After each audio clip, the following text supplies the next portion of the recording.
Syederalun, serangan militer Rusia tidak mengendur meskipun Ukraina tengah didukung oleh beberapa negara. Beredar video yang menunjukkan kondisi markas Angkatan Bersenjata Ukraina pasca diserang militer Rusia pada Sabtu 28 Mei 2022.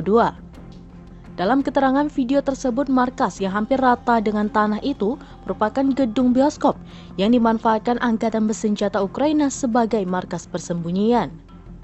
Tetapi markas persembunyian tersebut berhasil dideteksi oleh militer Rusia, sehingga serangan pun diluncurkan. Markas tersebut terletak di lisihan wilayah Luhansk. Tampak bangunan tersebut hancur hampir rata dengan tanah.